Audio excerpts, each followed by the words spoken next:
Good afternoon from London, and welcome to the event organized by the Hellenic Observatory and the London School of Economics. My name is Spiros Economides, and I am the Deputy Director of the Hellenic Observatory here in the LSE. We are here this afternoon to introduce, celebrate, and launch the book that is known as the Oxford Handbook of Modern Greek Politics, which is a groundbreaking volume comprising of 43 chapters dealing with a wide range of issues which comprise the politics of modern Greece. And modern Greece, in this case, is not just the last 10 years, but is historically rooted, dealing with a wide variety of institutions, policies, personalities, processes, and other issues. To help us launch this book, of course, we have the two editors of the volume, Professor Kevin Featherstone, who is Eleftherios Venizelos Professor in Contemporary Greek Studies and Professor in European Politics here in the European Institute at the London School of Economics, and he's also the director of the Hellenic Observatory. And in Athens, we have Dimitri Sotiropoulos, who is Professor of Political Science at the Department of Political Science and Public Administration of the University of Athens. Alongside the two editors of the volume, we have three eminent Europeanists who are going to act as discussants and introduce various aspects of the book itself to our audience today. So to help us along today as discussants, we have Kalypso Nicolaidis, who is Professorial Chair in Transnational Governance at the EUI School of Transnational Governance in Florence. And she's currently on leave from the University of Oxford, where she's been a Professor of International Relations. We have Brigid Laffan, who is Director and Professor at the Robert Schuman Center for Advanced Studies at the EUI, the European University Institute in Florence. And we have George Tsebelis, who is the Anatole Rappaport Collegiate Professor of Political Science at the University of Michigan. If you wish to tweet during the proceedings, the hashtag is LSE Greece. You, of course, as members of the audience, are our most important figures in today's launch, and you will have ample opportunity to ask our panelists questions at the end of their presentations. And to do so, we will invite you to use the Q&A function available to you on your screen, to identify yourselves by name and provide an affiliation so that we know who you are and where you are, and we can put your questions to the audience. This launch is being recorded and will be available later as a podcast on the Hellenic Observatory website. And of course, there is a stream live on Facebook as we speak. Before I ask our discussants to say their word on what they found interesting or not about the book, please let me hand you over to my friend and colleague, Kevin Featherstone, who wants to say a few preliminary words about the book itself. Kevin. Thank you, Spiro, and hello, everyone. And my thanks to my co-panelists for joining us from different locations. I thought it would help at the outset if I just said very briefly something about the motivations and purpose of the volume. I should also say that the original idea of producing this volume came from my distinguished co-editor, Dimitri Sotiropoulos in Athens. But he persuaded me that this was a good idea. He persuaded me this was a good idea before we realized the time investment that would be necessary in editing a volume of some 43 chapters. But the motivation, I think, was well-grounded. We wanted to fill a gap. Dimitris pointed out that there was no single reference source on modern Greek politics in any language, which gave an authoritative guide. So we hope to be comprehensive in scope, and we have sections which cover political institutions, political parties, interest groups, policymaking, external relations, and political leaders. Our focus is primarily the period of the Metropolitefsi since 1974 to the present. but it is not a chronological history. Instead, it aims to be a reflective set of essays giving commentary and analysis on the developmental path that Greece has followed in this period, identifying themes of continuity and change. And we were fortunate to have contributions from many leading specialists, giving, we think, an authoritative introduction to their particular subjects. As Spiros has mentioned, there are some 43 chapters. Given the eminence of our contributors, of course, we could not propose a single standpoint or a single position on Greece's development. There is no single argument running through 43 chapters. Instead, we are ecumenical in different interpretations of recent Greek political history.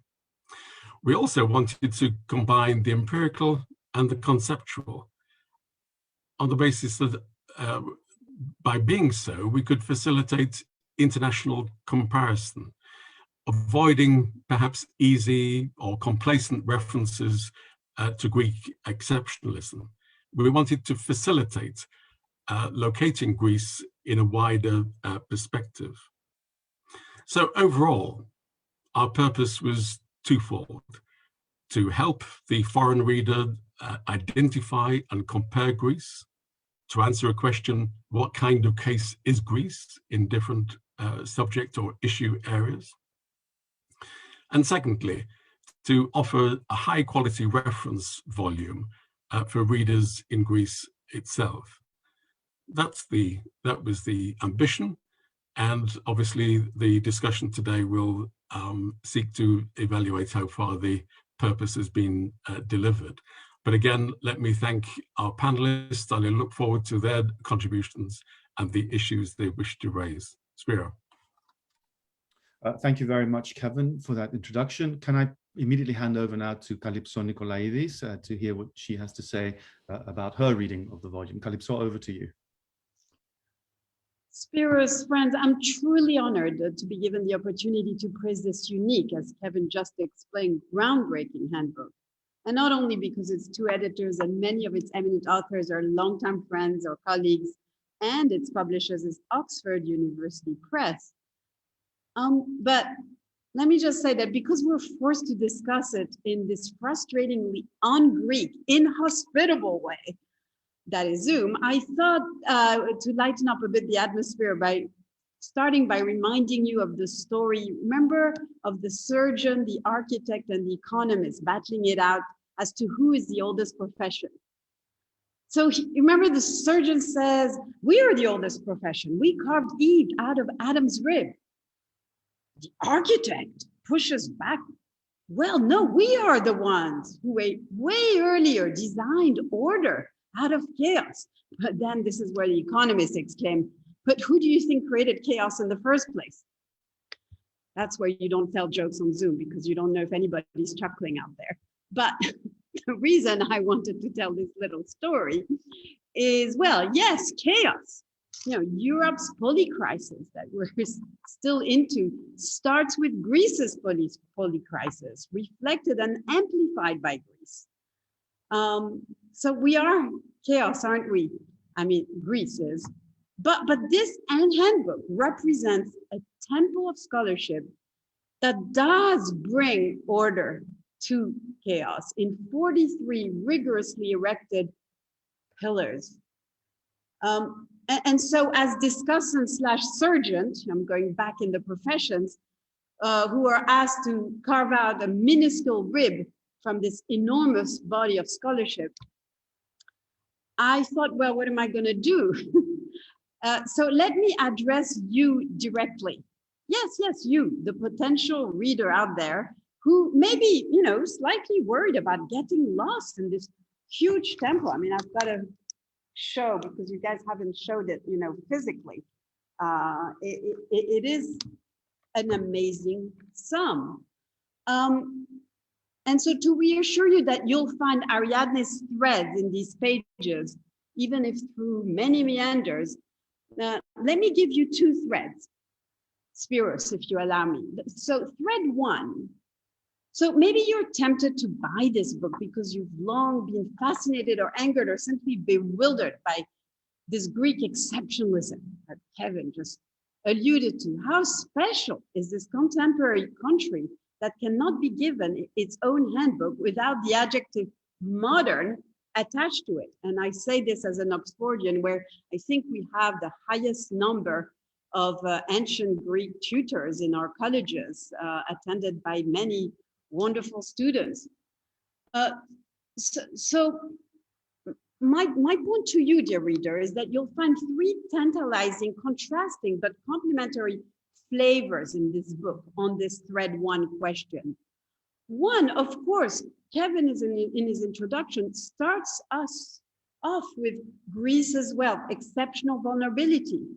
And many of the chapters, and I only dipped, it's impossible so quickly to read all of them, but these chapters often ponder, of course, about Greece's distinctiveness. But two, the handbook is a serious piece of social science, wedded to a systematic and wide-ranging comparative approach. Kevin just said it.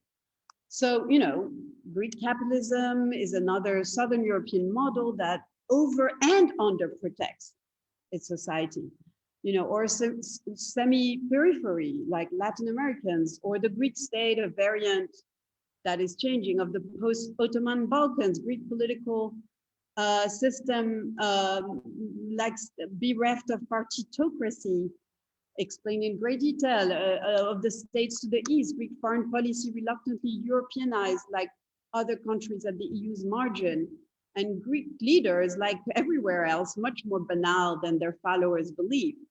In all of these ways, Greece is just a variant on other countries. And in fact, the claim to exceptionalism is banally unexceptional. In each of our countries, all complex and conflicted societies have their own, proud traditions and contradictions. And normatively, prescriptively, I read the book as interested in whether Greece can chart a course beyond exceptionalism, overthrowing the deleterious complementarity that the book outlines. But yet, nevertheless, that's the third tone of this thread of Ariadne. The reader cannot help but feel that there is with Greece a unique combination of all these shared traits, where the Greek exception, the Greek drama lies. What kind of animal is bred by the combination of the Napoleonic civil code and the Balkans rentier state?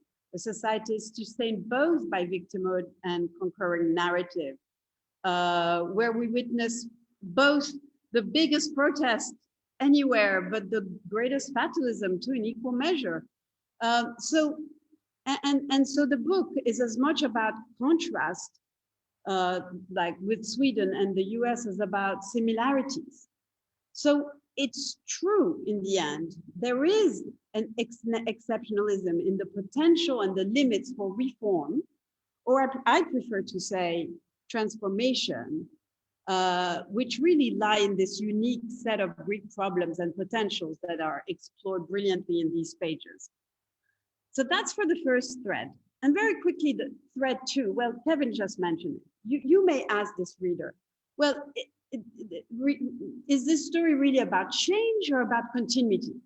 And here I give you the same 3 points, change, you bet. Clearly, Dimitri and Kevin and all of the authors were motivated to conceive and write this amazing book by, the tremendous upheaval that has beset Greece for the last decade, and which has led the whole world to put Greece under a microscope. So we're told in the book about how its political system has imploded while its debt exploded. Its state system has been upended while its society and economy have been hollowed out. Yes, change, you bet. But two, most, if not all of the contributors set out to explain to the reader, no, you see, don't be surprised by what happened. we've had these traits all along. It's in our Greek DNA, the bloated state, the dual society, the fragile economy, the deleterious impact of clientelism, the persistence of social cleavages, the deep inequalities, abysmal levels of trust, etc., etc. And throughout all of this, biggest continuity for us Europeanists, the Greeks have remained amazingly loyal to the EU, just like, you know, most of Italy and Spain.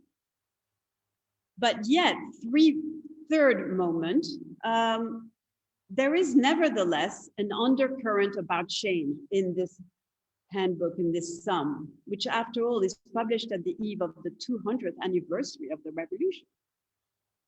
Because all of these structural realities that we observe and are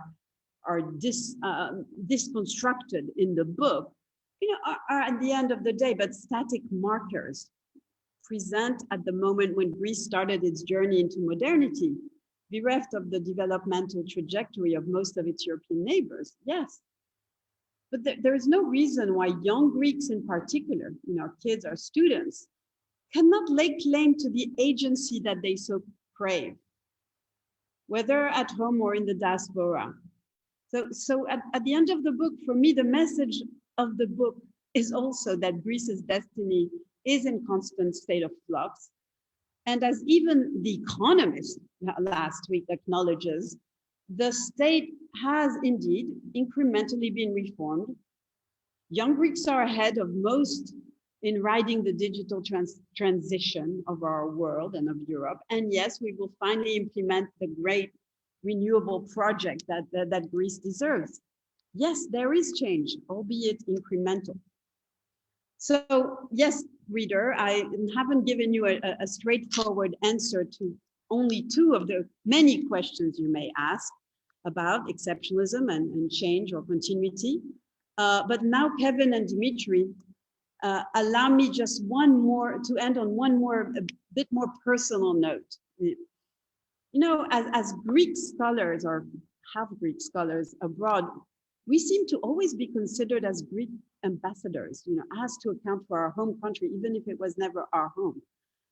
And even if we're not scholars of Greece, somehow we oblige, perhaps because many of us want to contribute to making good on the promise. And so this is how I find myself, for instance, with brilliant accomplices, you know, bringing Greek programs to my host institutions in the last 3 decades, and repeatedly having to provide improvised answers to questions I was myself asking. I am not a scholar of Greece. Well, Kevin, Dimitri, wonderful authors, I feel relieved that finally I now have the absolute right answer at the tip of my fingers or of my shelf. Brigid, now at EUI. Read this book. Let your curiosity explore this vast intellectual space, and you are sure to find your answer. Or even better, multifaceted lens to continue to dare explore this fascinating landscape. Read this book. Thank you. Kalypso, thank you very much indeed. Let's move swiftly along to our other panelists from Florence, Brigid Laffan. So good afternoon, everyone, and can I begin by thanking you for inviting me to be part of this panel. I'm not Greek, not half Greek, and I'm not sure I would have engaged with the volume had I not been asked to do this, and for that I'm very grateful. But congratulations to both Kevin and Dimitri, because it was an extraordinary work to bring this together, to amass the scholarship, to get it between the two hard covers that we have here. And I also think we should thank or appreciate Oxford University Press for producing handbooks on countries that are not the usual suspects, not the large countries. I think that really matters, that Oxford is prepared, and I have just copy edited my contribution to the Handbook on Irish Politics. And I was amazed when someone said to me, Oxford will publish a handbook on Irish politics. So I think we should also appreciate Oxford University Press in terms of its willingness and openness to produce beyond usual suspects. So there's an invitation in the opening chapter to comparison. What is Greece a case of? And as I read it, I kept running through my mind all of the time was, where does Ireland lie on this? Because obviously that's the country I know best. And I think there are really interesting similarities between these two states, but very different outcomes and products of that modernization process. So the similarities, both are the product of state-seeking nationalisms, both were born of war and insurgency, both are peripheral in their empires and on their continents, both poor. In the 1950s, when the modeling talks began in mid-1950s on a European-wide free trade area, Ireland, Greece, Turkey, and Portugal banded together to say, well, whatever happens the rest of Europe, we're not ready for free trade. We are exceptional because of our poverty. Both states have endured economic crises. Both have had volatility, stop-start, and most recently in the Eurozone. And both states are early late modernizers, because although the Irish state was founded 100 years after, not quite 100 years after the Greek state, but a long time after, the modernization of the Irish state, of the Irish political system began in the 19th century, pre-independence. So then I was wondering, what are the differences between these two poor peripheral states? And I thought the Kalypso's chapter on the trajectory of the Greek state is absolutely marvelous. I learned so much from it. And there he tries to reconcile what he calls Greece's significant successes and devastating failures. And he talks of the debt, the default, the external dependence.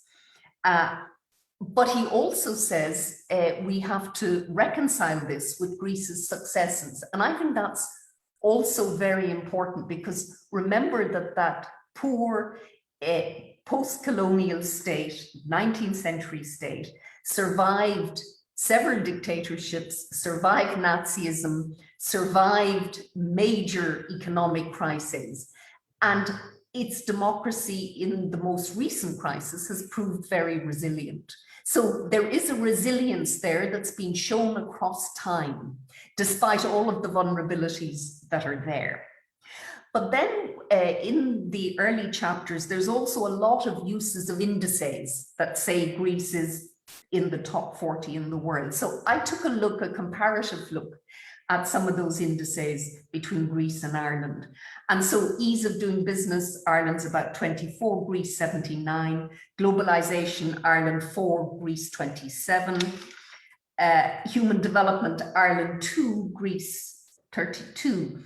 And the one that surprised me most, but a lot of these indices, of course, are questionable, the happiness index, Ireland 12 and Greece 82nd. Now, how anyone would be happier to live in Ireland, in that rain-soaked Atlantic island, rather than in beautiful Greece, I don't know.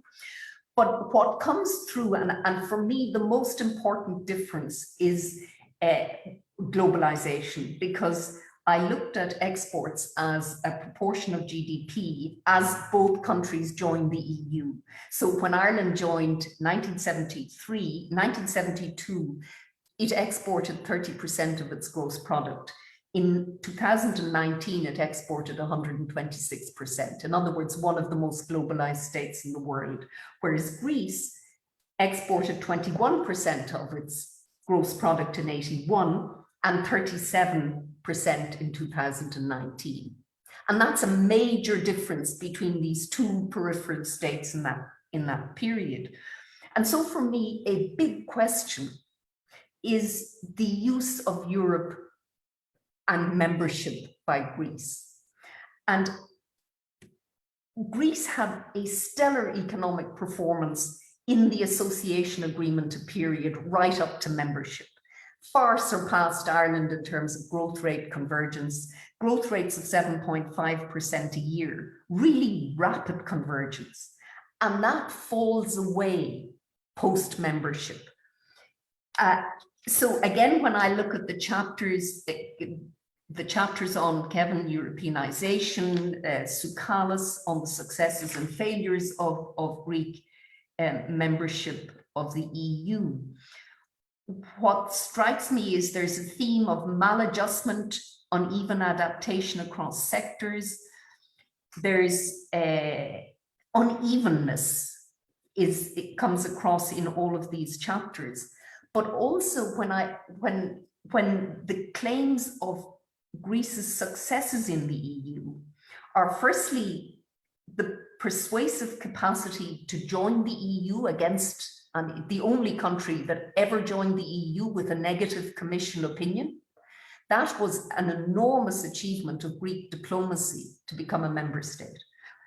Equally, the IMP in the early 1980s, and then EMU against all the odds. So the Greek successes are the strategic purpose that Greece has shown in joining EU frames, the important joining, achieving membership, and then joining the core policy areas.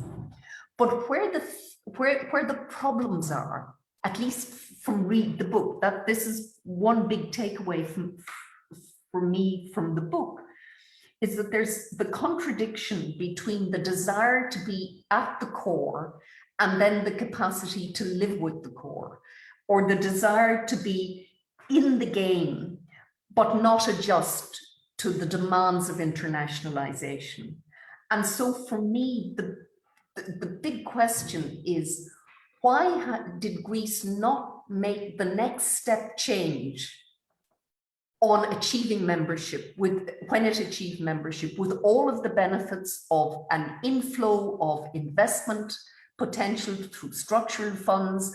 Why was it that that step was not taken to learn to live with the consequences of what were Greek choices? Because it was a Greek desire to join EMU and join the EU in the first place.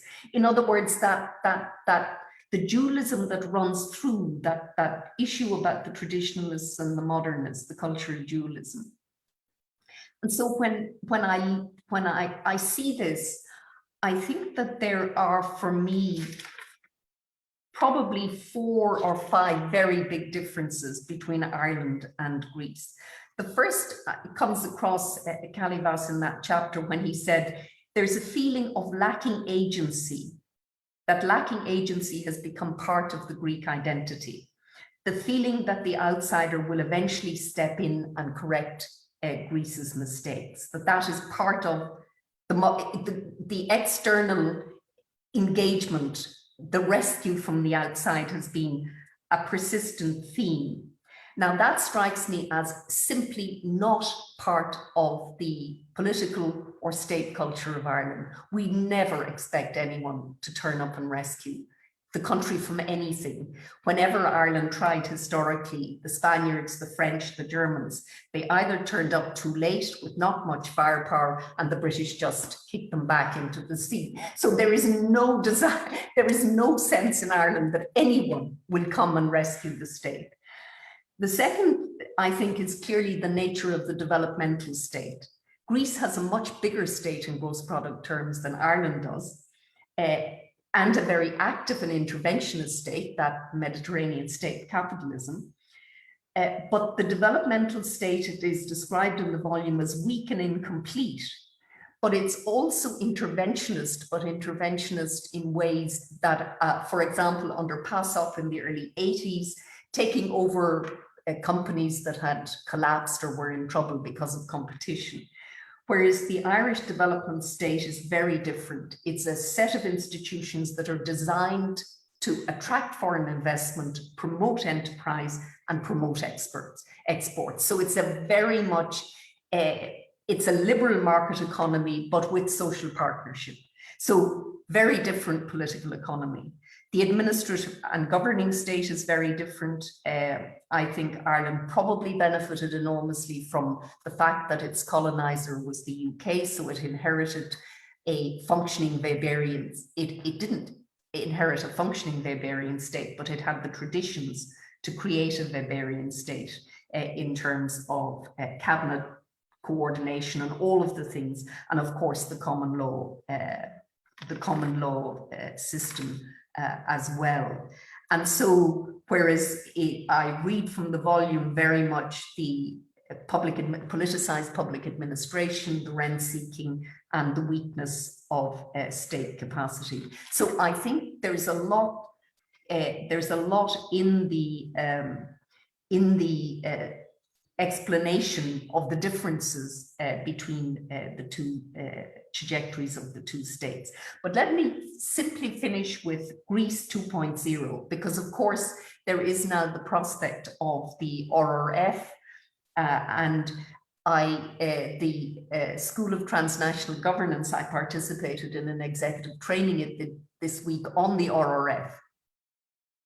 And there was a very senior Greek official presented the Greek program and talked of 62 reform projects. So reform is that reform that runs through the volume. It is alive and well. And there's one sentence in the book that, Kevin, I think you're probably responsible for. And one thing said by the senior Greek official that I think should worry us. So firstly, Kevin argues that breaking the domestic logjam still appears most likely with the appropriate external intervention and support. Domestic reform leaders need external support. Well, in my view, that's not what Greece should aim for. I think it's a mature polity. It has the human capital and resources to take its destiny into its own hands. And in my view, the less external intervention in the next phase of the Greek state, the better. In other words, take the interdependence that's now there. But on the 62 reform projects, the senior Greek official defined reform projects as those areas that do not cost. In other words, it's institutional change, legal change. But what worried me was the idea that reform is cost-free. And I think he used the phrase cost-free because successful reform is resource-hungry. It requires extraordinary resources of time and energy and experimentation and working through to deliver reform. So again, I just hope that the 62 reform projects, also it's too many. It's much better to decide what are the top 5 that are the most essential, and you put all your human capital behind that. But I leave it there. And I should also, before ending, say I am not trying to argue in any way that that small Atlantic island is nirvana. It has enormous challenges. But it's just, I'm very struck by the similarities with which these two peripheral states started out. And they have come to different places. And for me, the biggest difference between the two remains that Ireland learned to live with internationalization. Thank you. Brigid, thank you very much indeed. Now let's move on to across the Atlantic to George Tsebelis, who is going to say a few words of his own on his reading of the book. Good morning, given that I am in another side of the Atlantic. And I thank very much Kevin and Dimitri for inviting me in this enterprise. And I want to discuss the intellectual merit of the project that I find impressive. And when people discuss comparative politics, essentially they take a theory that connects to different variables, as you can see, variable X and variable Y.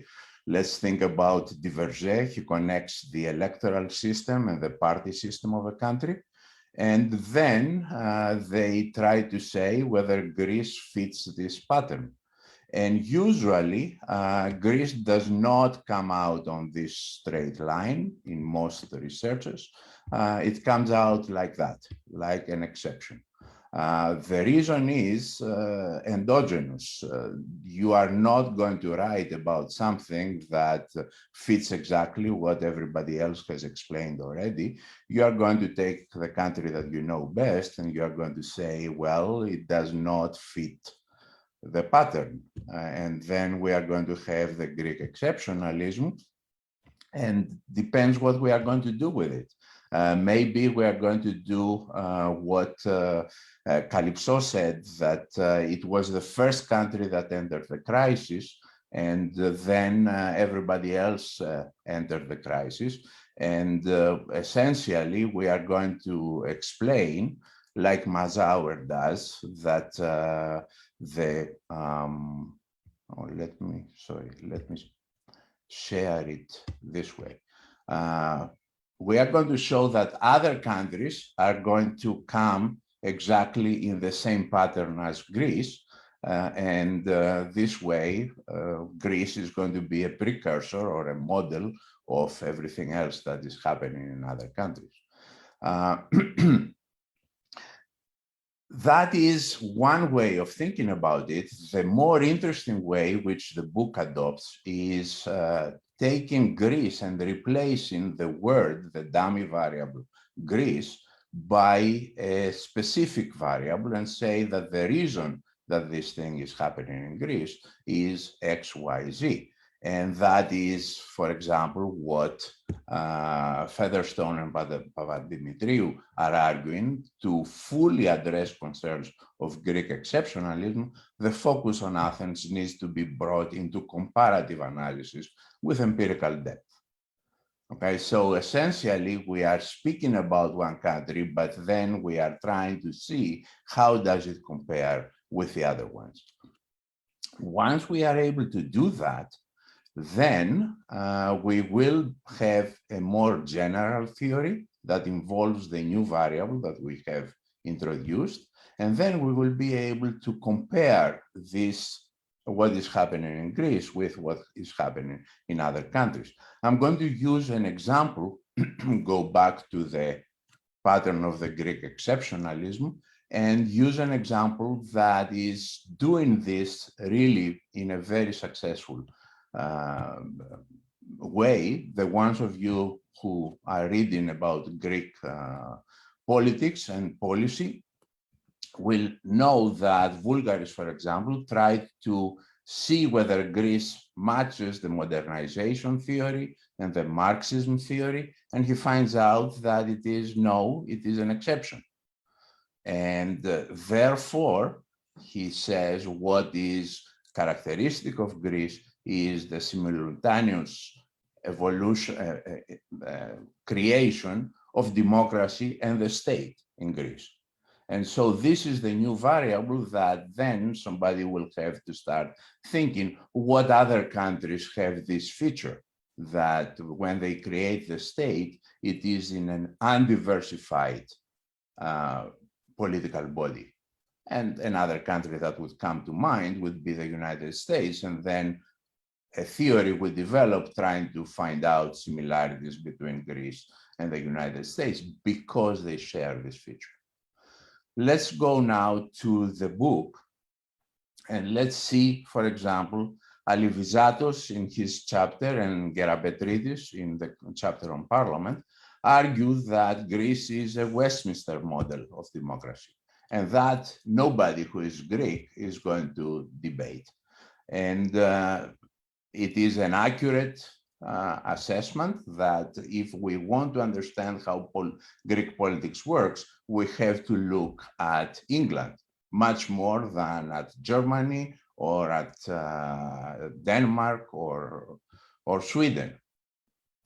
Well, if we try to think about what is the theory around that, we have to go to the Divergé story that says proportional electoral system and multi-parties on the one hand, go with a multi-party government, but here we have a single-party government. We have proportional electoral system, reinforced electoral proportional and multi-partism, but we have a single-party government. So it is an exceptional feature, which is exactly what this picture shows, and which is exactly what Dinas is reporting. The party system, despite the presence of small parties, kept the key characteristics of two-partyism. Okay? So in this sense, it is multi-partyism, but it is two-partyism, and then Dinas goes to the next step and he says that the electoral system that tried to marry proportional representation with single-party majority governments. And this is the characteristic of Greece, which is an exception to the Divergé approach, and on the other hand, shows the brilliance of the Greek electoral system, which, whether it is through the bonus that it provides to the first party, or whether it was in the past by the third tier of distribution, creates single-party governments, even though we have a proportional electoral system and we have a multi-party system throughout the period. Okay, so this comes to the conclusion that it's not the party system, it is the government that is the most important characteristic. And what matters is whether it is a coalition or not. In the times that Greece has been in a coalition government, whether it was Samaras Venizelos or Tsipras Kamenos, the way that the country was run was significantly different from all the rest of the period. So this is a conclusion that comes out of the Greek exceptionalism, which we try to understand it in a comparative perspective. Another one, let's go back to the Greek exceptionalism. Chlepas is using this picture in order to understand the local government, the subnational democracy, the structure and the functions of the subnational system. Then let's go back to the system and let's look at the article that Gerapetritis wrote about the parliament. And on the one hand, he describes how the Greek electoral system and the Greek political system is a parliamentary system. And on the other, he comes to the conclusion, after a very detailed analysis, that the reversal of original constitutional theorem, insofar as government has taken the lead in the struggle for political prevalence, and the parliament seems to have deferred to it. Okay, so we call it a parliamentary system, but it is the government and the prime minister, to go back to the Kevin article, that are in charge. Okay, that is again something that is surprising, but if we think about it, it is the rule. It's not an exception. Okay, let's think about it. Let's think about countries and the legislative, L in the picture, and the executive, E in the picture. And they need to agree in order to have any particular piece of legislation. And let's assume that the status quo is where I show it, askew. Then, if the legislature and the executive are willing to do the things that they prefer, the shaded area is what can happen.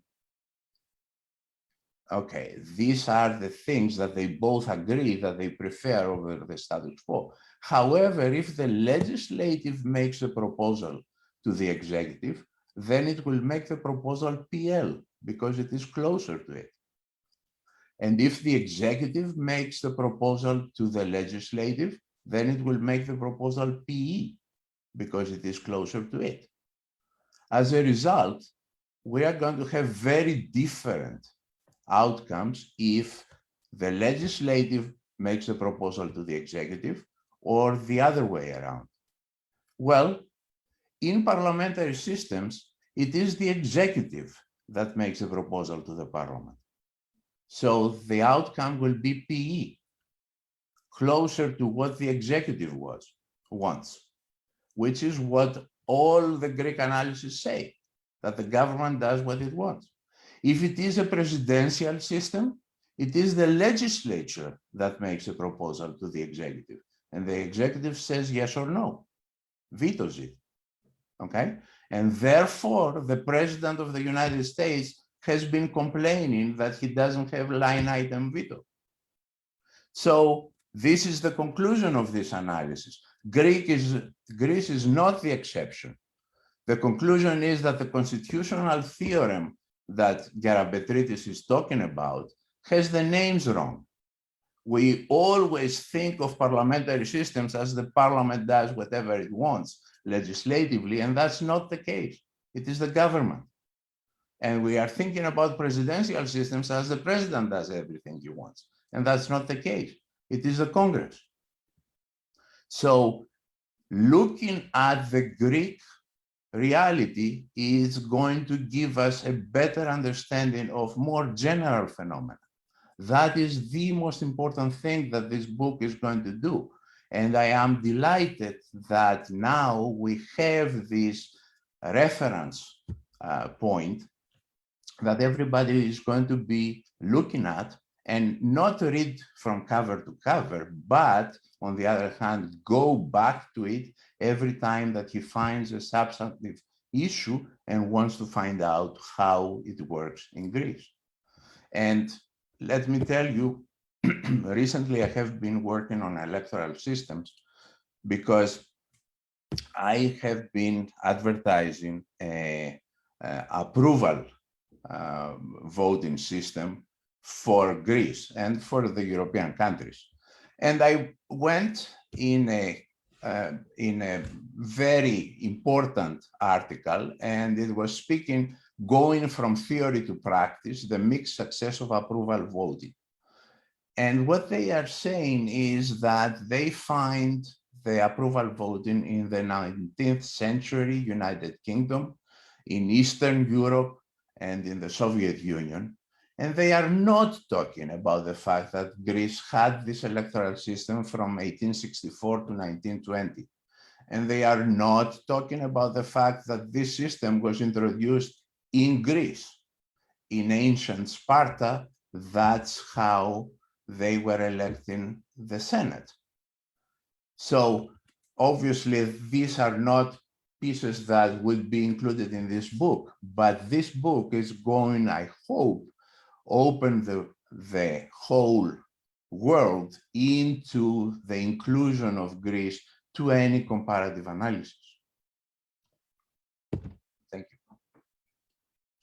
you. George, thank you very much. And thank you to all three of our discussants for their points of view and observations and remarks about the book as a whole and the contribution it may be making to scholarship on Greece, contemporary Greece and Europe in a comparative sense. Let me now turn to the two editors of the volume and ask Dimitri Sotiropoulos, please, to take the floor. And if he wants to make some remarks about his view of the book or respond to any of the discussants, this is the time to do it. Dimitri, over to you. Thank you so much. I wish to thank the organizers and the previous speakers, certainly the contributors of the book and our publishers, and above all, Kevin Featherstone. I will make very few points. One on what this handbook stands for, and I will close with thoughts about issues that emerged after the handbook came out. So first, this handbook is a passport of the Greek academic community to the international political and social science community. There are 44 actually, Greek authors, including Kevin, who does not know it yet. The youngest contributor is around 40 years old, and the oldest is close to 80 years old. Our contributors have studied and also taught in universities around the world, in Greece, the UK, the USA, Canada, France, and Germany. In addition to their individual international career, they are now included in a collective effort to make Greek political and social science better known abroad. Secondly, this handbook is an invitation. It's an invitation to the Greek academic community to become less introverted and less polarized. We need no more esoteric debates amongst us, the Greek social scientists. And I think this book offers an opportunity to overcome esoteric debates. Moreover, as the reader will find out, there is a pluralism of theoretical perspectives which are very different in this book. And in fact, there is a variety of right, center, and left-wing political viewpoints. Third, the handbook is a declaration to the rest of the thriving social science communities in Greece that political science is now probably on a par with them. Indeed, in the past, law, economics, and history have been and still are very much developed in Greece. And political science now, I think, is able to also claim that it is a field that is very well developed in my country. And that is a long process that started with the oldest contributors to our volume, and it is now going on. There is a critical mass of Greek academics who are political scientists, but of course, Greek politics cannot be understood, as it is evident, only through the perspective of political science. This is why in this handbook we have representatives, actually the best representatives from other fields, including law, economics, and history. The handbook is also a guide to non-Greek audiences. It is an invitation to them as well to think about Greece in a comparative perspective and also outside the narrow lens imposed by the economic crisis on some foreign and Greek analysts in the previous decade. Despite the miseries with which people associate Greece, there is in this country a strong European-like and actually interesting Greek democracy. There was such a democracy before the crisis, and miraculously, there is such a strong European-like and interesting democracy after the crisis.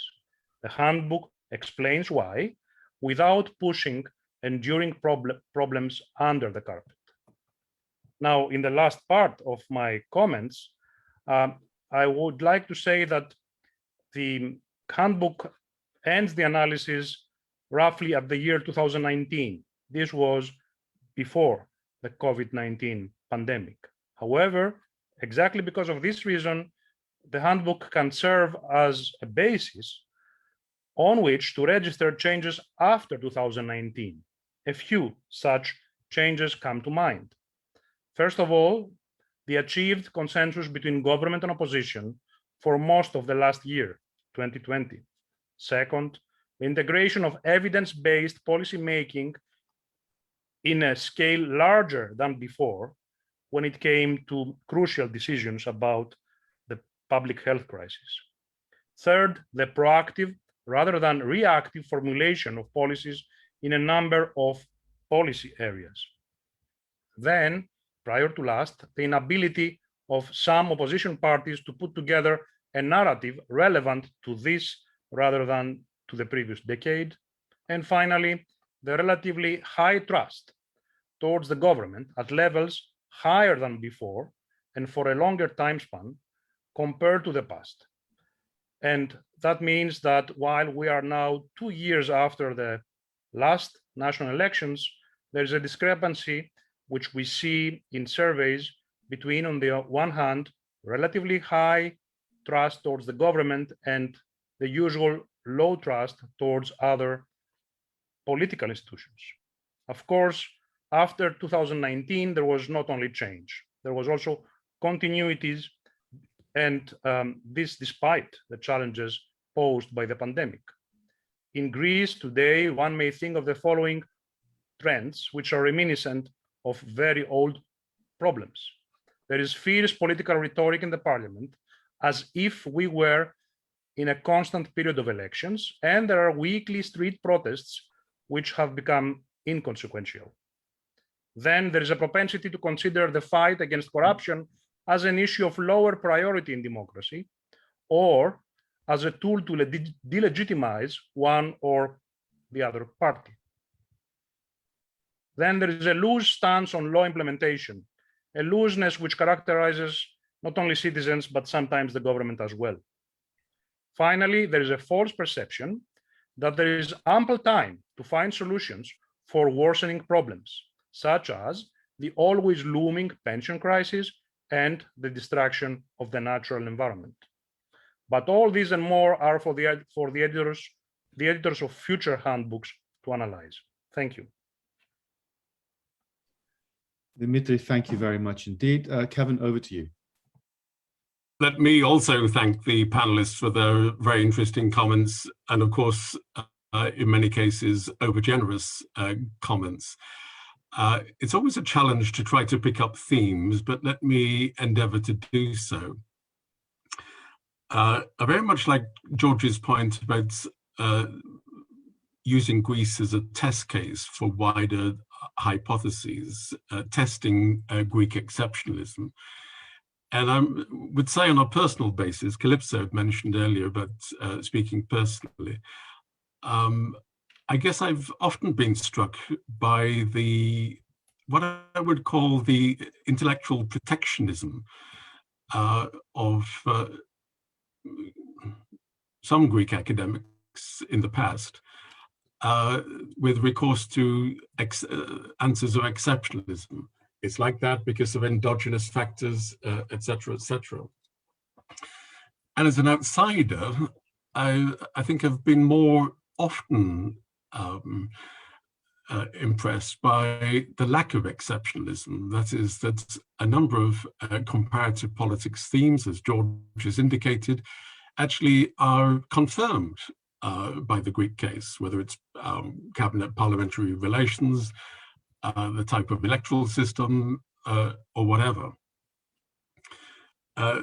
So certainly a core motivation has been to address this point of Greek exceptionalism. Of course, as I think Kalypso was mentioning, every country, fortunately, can claim an exceptionalism, endogenous features which distinguish them. And when it comes to questions of identity, the role of the church, the sense of Greekness, then of course we're in a terrain which is historically specific. But in many of the wider systemic matters, I think George put it very, very well, that Greece should be used as a test case for wider comparative politics hypotheses. Brigid, of course, challenged us to think in terms of why Greece didn't develop differently, or the contrast with the Irish case, which I think is intriguing. And in the past, I think I've had half conversations with Brigid on this, not fully pursuing the matter. And she reminded me that we should have pursued these discussions much more. I think I would place more emphasis than perhaps Brigid did on the notion that Greece had a society before a state, a sense of society before the establishment of state institutions. The Irish case is, of course, different, but there were functioning bureaucratic institutions. And the Greek case is something of a contrast with that. You could draw a contrast between Greece and Sweden in that respect as well. I, a while ago, read a very interesting bilateral comparison by Papakostas, precisely on the contrast between Greece and Sweden and the onset of parliamentarism in a situation where society was stronger than the state. McDowell talks about a strong society and weak state, and I think that is getting pretty close to being able to identify something very core in the Greek matter. But also, I think I would just very briefly respond to Brigid by saying something, picking up her theme of varieties of capitalism. For very good contrasting reasons with Ireland. Of course, in the Irish case, we do indeed talk about a liberal market economy, but the social roots for that in the Greek case, I think, were so very different and so much, much weaker. The Greek state was created in the 19th century with an aspiration of liberal political norms and values, but with very little social base for economic liberalism. And I wonder whether that is helping us to explain something of the difference with Ireland on a longer term basis. What is the constituency for economic liberalism in the Greek case? It has been very limited. We have an economy with very, very few large enterprises, even today, and a plethora of micro firms. And where is the voice for a liberal economic model?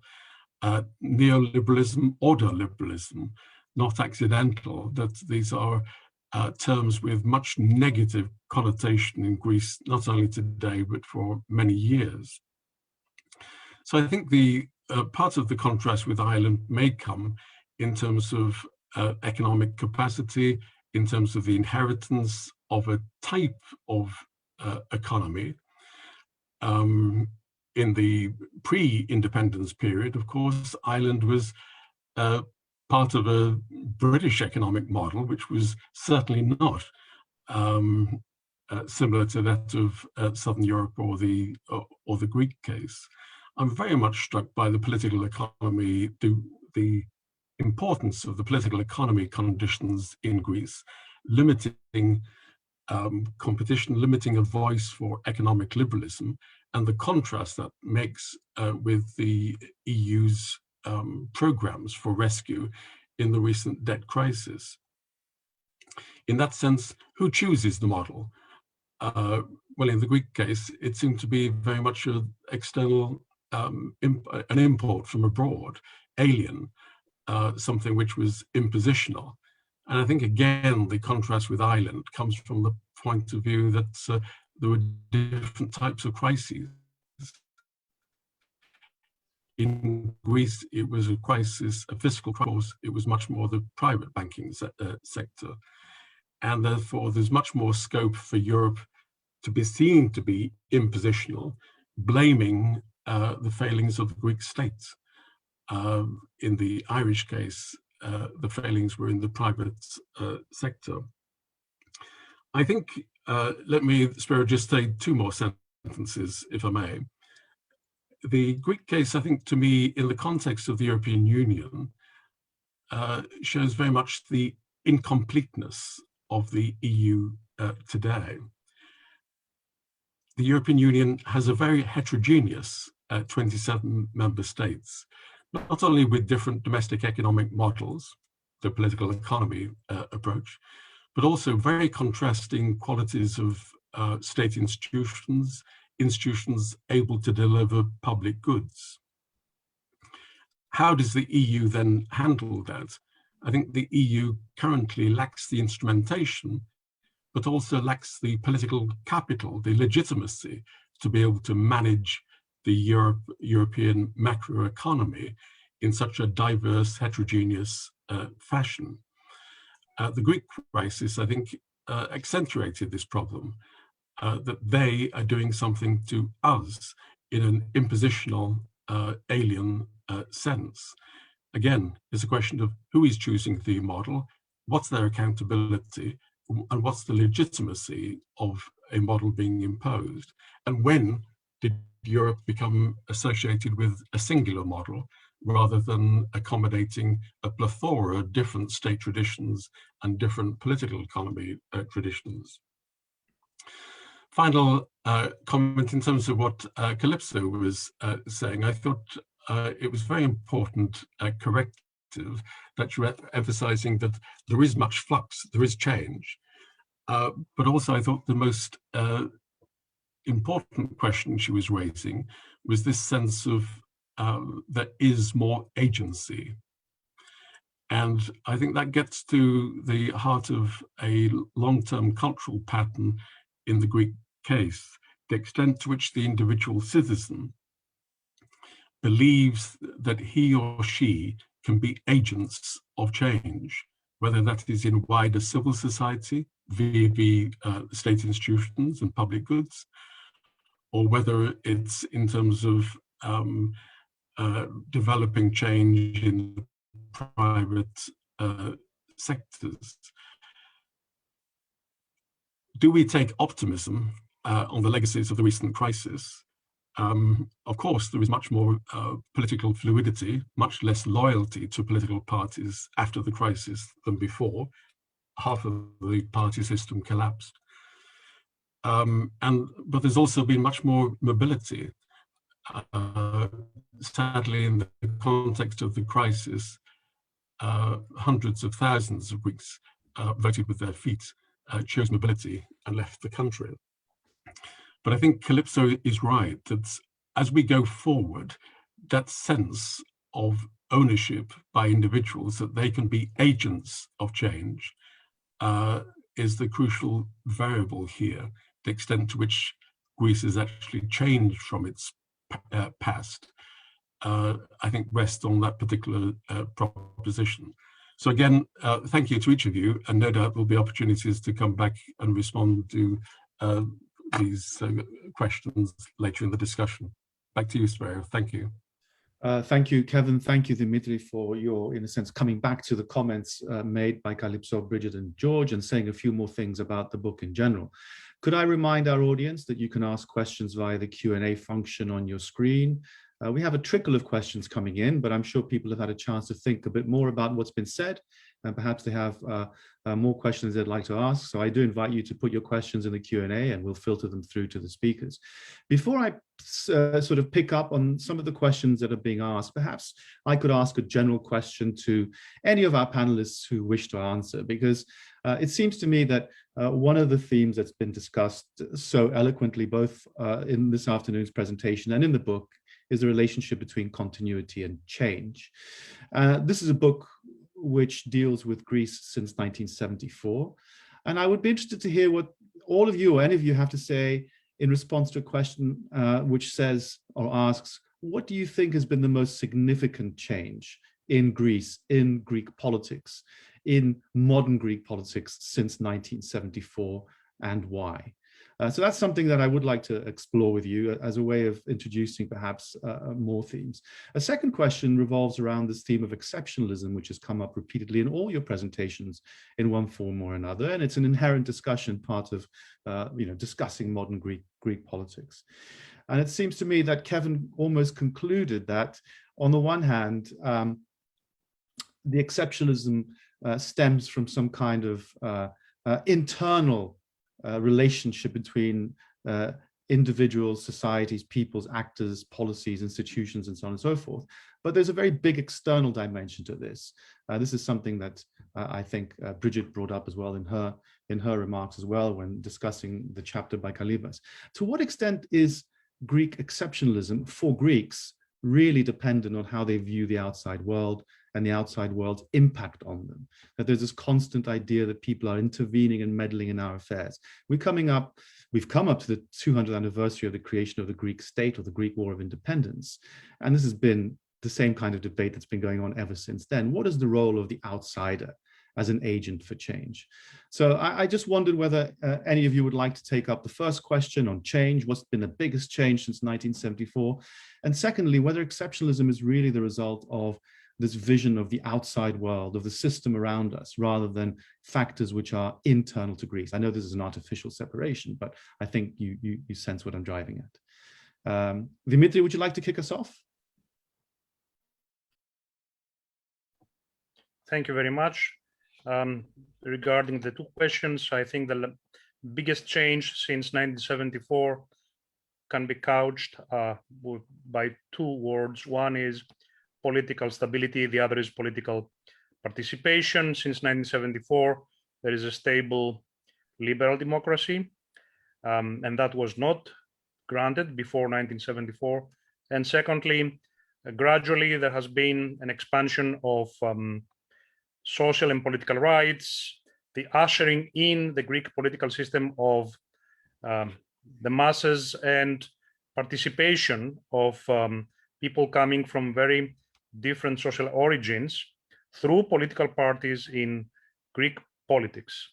So I would say these are the two most important changes. Regarding exceptionalism, I usually side with the people who claim that there is much more exceptionalism than we usually think. Even today, when we claim that Greece has converged a lot with the rest of the European Union, if you look at many indicators, and I mean standardized indicators available on international databases, you will notice that on issues on which we tend to be proud of, such as the recent digitalization of the Greek state, we still lag behind. On issues on which we are not so proud of, such as the lack of substantive consultation among social partners before policy measures are taken, we lag behind. We are not the only ones lagging behind. There are other countries in Europe in which you have the phenomenon of, let's say, weak or bottomless consultation among stakeholders. And there are other countries in which digitalization has not progressed regarding, for instance, the functioning of central, regional, and local administration.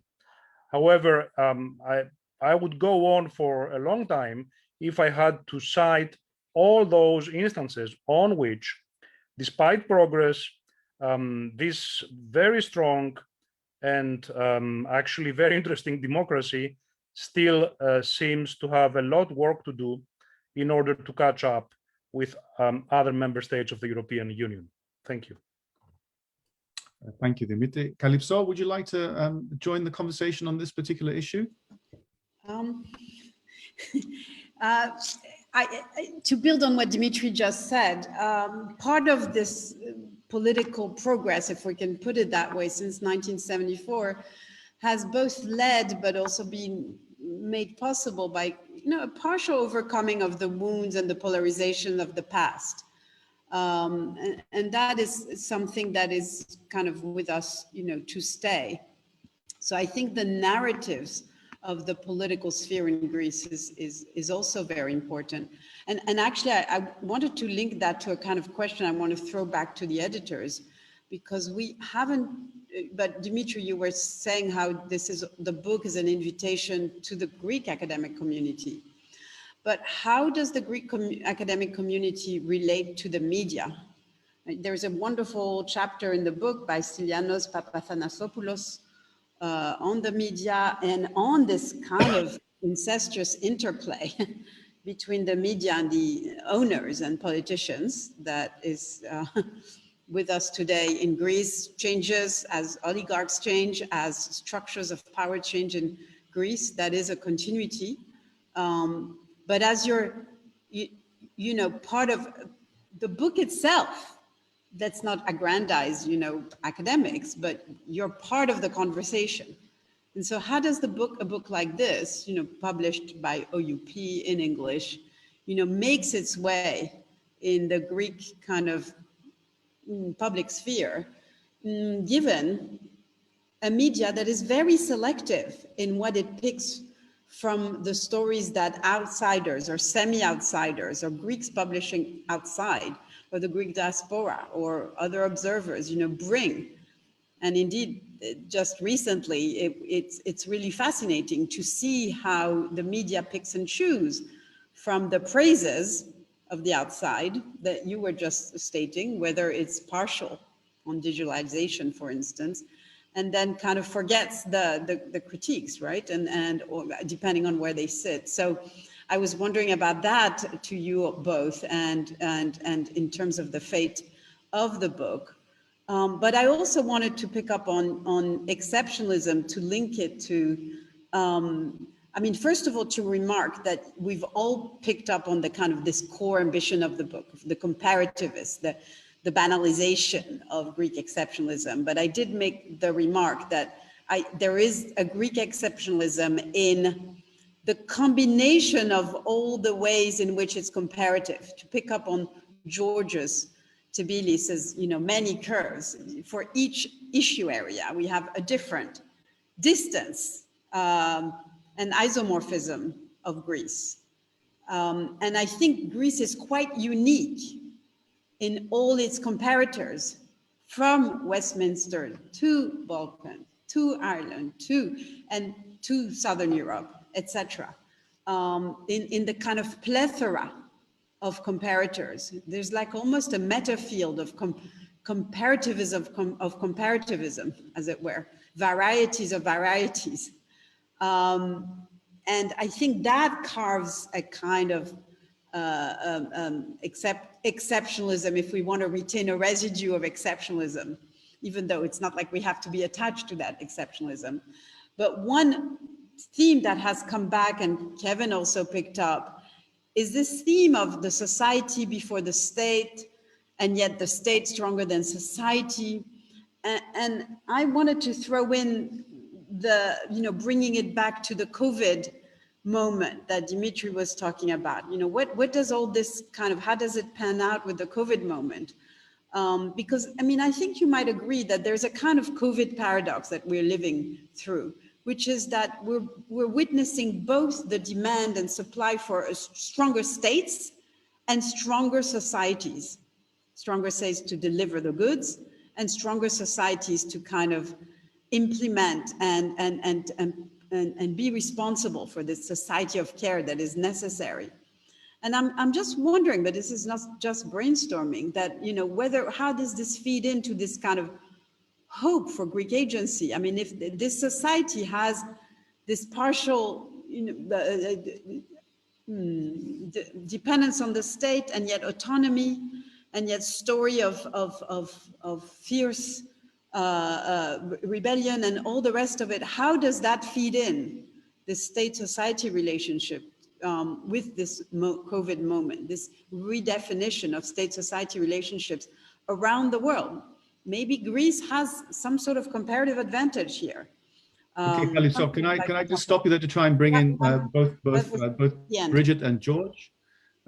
You've raised a lot of interesting questions there, not least the question of the relationship between media and politics, which is not unique to Greece, but it's an interesting case in Greece as well. The issue of agency and the issue of comparators and who the appropriate comparators are, and of course the relationship between state and society. But could I just go back to my previous question for the time being? Perhaps the other panelists would like to pick up on any of your points and discuss them. But Brigid, do you have any sense either of what you would see as the biggest change in terms of Greek politics since 1974, or a view perhaps on exceptionalism and what it means and what it might mean across a variety of different European countries, and where Greece might fit into that? So firstly, on the most significant change, I think Greek society should take great strength from the fact that its democracy was stress tested in a way that very few democracies are during the crisis, and it came through. And that's really a mark of a resilient democracy. And I think given the history of dictatorship in the past, then that for me is a fundamental shift. Now, of course, democracies are never safe, but I really do think there are very few democracies have been stress tested in the way that Greek democracy was tested in this period. On exceptionalism, so I go back, so I think there is a danger with the exceptionalism narrative, and that is we are different, and therefore things can't happen. And I do think it goes back to that issue of agency and relationship to the outside powerful external actors. So Kevin, you talked about the fact that there was no support for liberal economic values in the Greek system, but both Ireland and Greece entered the 1960s as rural agricultural countries. They were not different. So the big difference was the openness to the outside world, not the world to come in to help, to rescue, but rather the world to come in to give the expertise and the capital that was lacking in the domestic economy. In other words, there was a strategic drive for a different political economy. And for me, the question to all of you who know Greece much better than me is, what model of political economy can deliver to the Greek people a level of prosperity that they desire? Because no society would want to ever go back to the volatility and the stop-start and the public finance crisis again. I mean, this should be a watershed for Greece. No society should ever want to experience that again.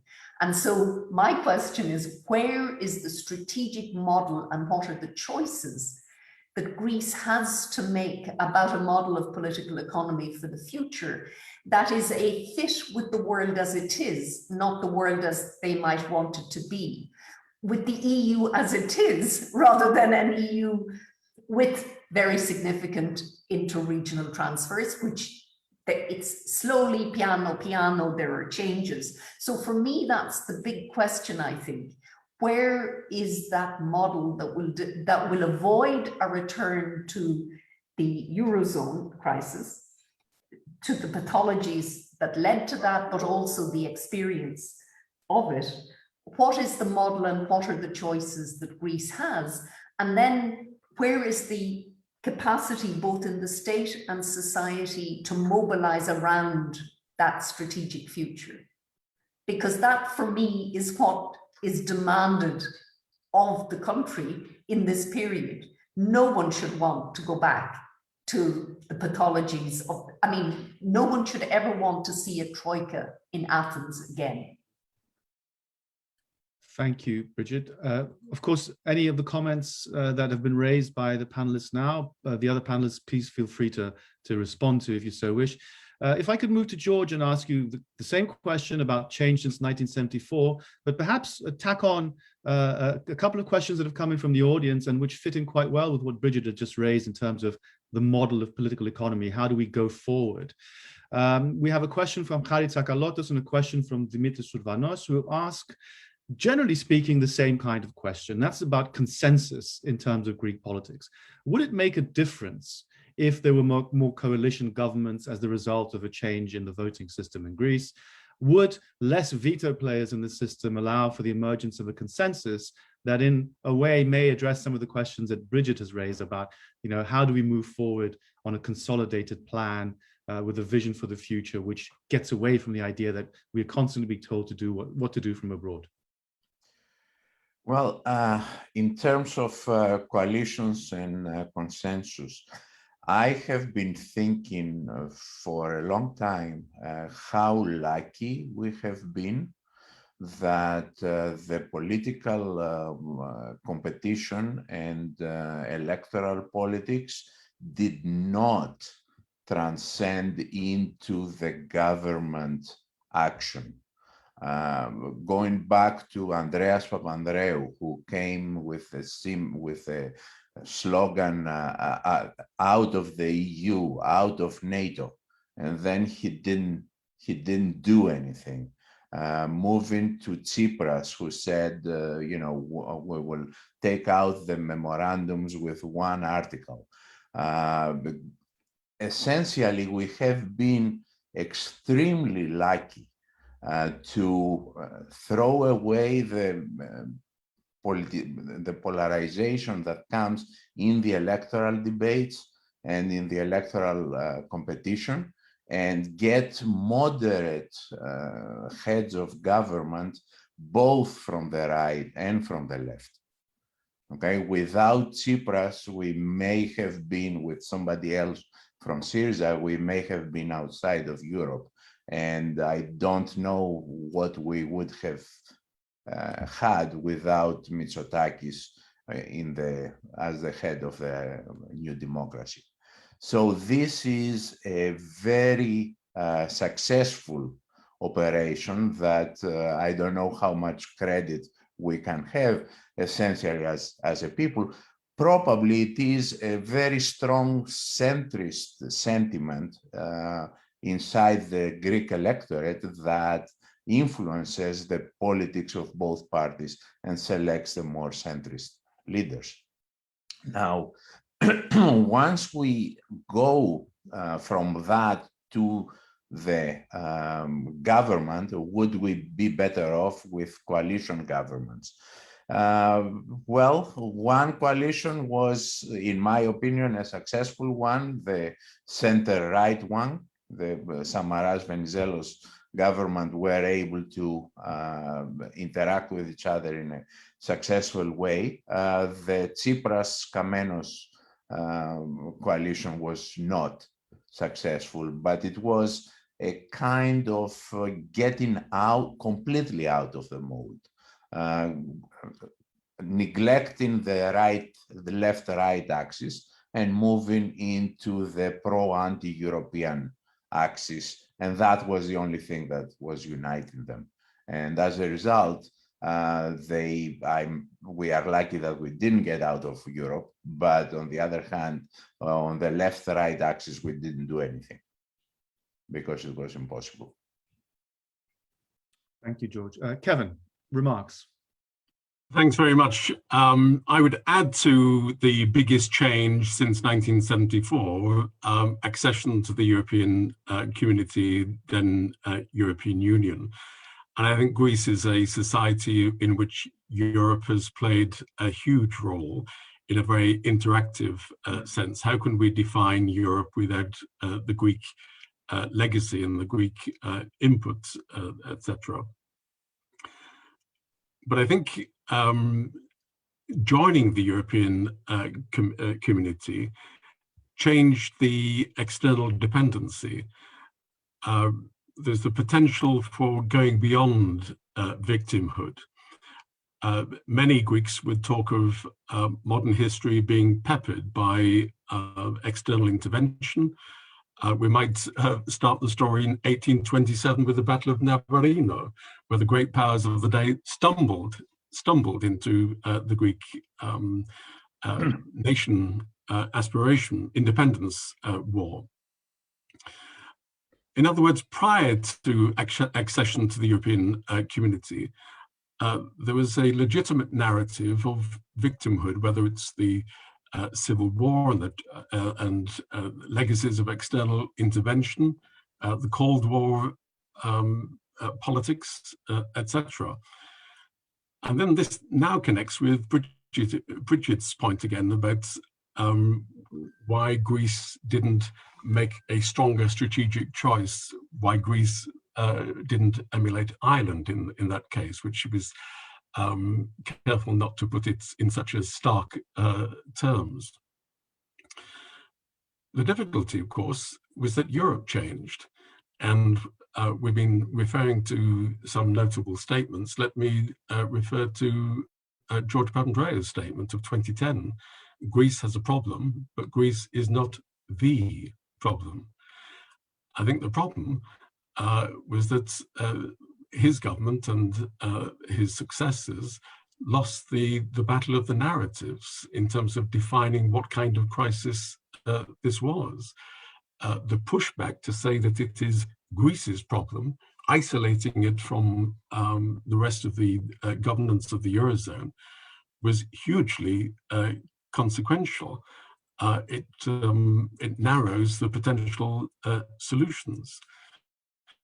Let me try to pick up, because I know that time is very short. I wanted to pick up on a couple of points. I think Kalypso made a very good point about the relationship between academics and the public sphere, the media, etc. There is a remarkable legitimation of external expertise as opposed to domestic expertise in the Greek case. Successive governments have set up international committees to advise on pension reform or whatever it might be. And they are given the legitimacy because they are external academics, external specialists. What we've seen more recently, perhaps in the COVID case, and Kalypso referred to Greece doing so well in the COVID case, represents perhaps something of a shift, where public opinion has accorded far more respect to independent experts handling the COVID crisis in the Greek case. Does that mean the Greek state institutions have somehow been reformed and a greater capacity to deliver public goods? No. but it does reflect a strategy of how to crisis manage the pandemic by having independent expertise brought into and to be forefront in managing the crisis. It has diluted some of the partisanship, which has exacerbated public policy making in the Greek case. Final point, Brigid asks why can't Greece make a strategic choice? Good point. I think there are partly domestic answers and the partly European answers. The domestic answers are to do with a high degree of partisanship, political opportunism. George referred to Antonis Samaras. Big mistake from Antonis Samaras in May 2010, not supporting the first bailout agreement.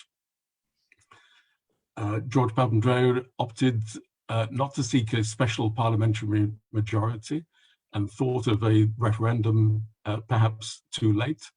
Opportunities for consensus were therefore erased, and the main opposition party was behaving in a very opportunistic fashion, conditions which I don't think occurred so much in the Irish case. A short-termism, yes. Grounds for optimism, we've seen in more recent times the Pissarides Commission and the support of the current government for that Pissarides long-term economic plan of a kind as a means, as a new kind of policy making, establishing a new legitimation of expertise for how the country might go forward. So some grounds for optimism there. But yes, what do we take from this? We take from this that Greece has not been able to make fully independent choices. Why? Because of the constraints. The aspirations are out of sync with the capacity. We might have said that in 1821. I think we can say that to some extent in 2021. And the capacity of the country, whether it's institutional or whether it's in terms of the economy, has been a constraint on developing some different developmental path. Final sentence. I think this discussion has shown how fascinating the Greek case is. Sometimes my fellow foreigners ask me, why did I become interested in Greece? I think for the last 90 minutes, we've had an ample answer of how this Greek case tells us, A, something about European identity and the problems of sharing that. Two, the problems of Europe managing a heterogeneous system. Greece, I think today, shows the incompleteness of the EU's project, the limits of Europeanization. There are many different questions here, and yes, I would like the conversation to continue for the next 30 minutes, but Spiros is going to stop me from being more coherent and more lengthy in my response. Thank you very much.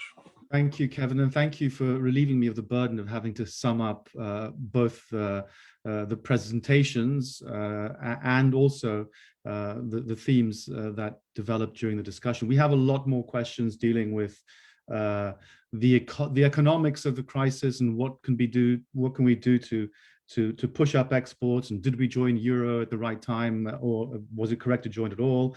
There's questions on foreign policy. There's questions on whether the comparators should not be Sweden and Ireland, but perhaps the countries of the Western Balkans, and so on and so forth. The list is endless, but we don't have time to discuss those right now, but I'm sure that there'll be future opportunity to touch on all these questions. Before I thank you all, can I just make a little public announcement on behalf of the Hellenic Observatory? Our next event is the 18th Hellenic Observatory Annual Lecture, entitled Migration Crisis and Its Impact for Europe. The date is Tuesday, the 22nd of June. The time is 1300 UK time. The speaker is Notis Mitarakis, who is the Minister for Migration and Asylum. And the discussant is Maria Gavouneli, Associate Professor of International Law at the National Kapodistrian University of Athens. We really look forward to seeing you there on the 22nd of June to celebrate our 18th annual Hellenic Observatory lecture. In the meantime, please let me thank all the audience for attending today and participating and asking their questions. But most importantly, let me thank our panelists, Brigid Laffan, Kalypso Nicolaidis, and George Tsebelis, for taking the time out both to read the book or parts of the book and to present us with their views on it. And of course, I'd like to thank Kevin and Dimitri and congratulate them on the book and for making this panel possible. Thank you all very much, and I look forward to seeing you soon at another such occasion.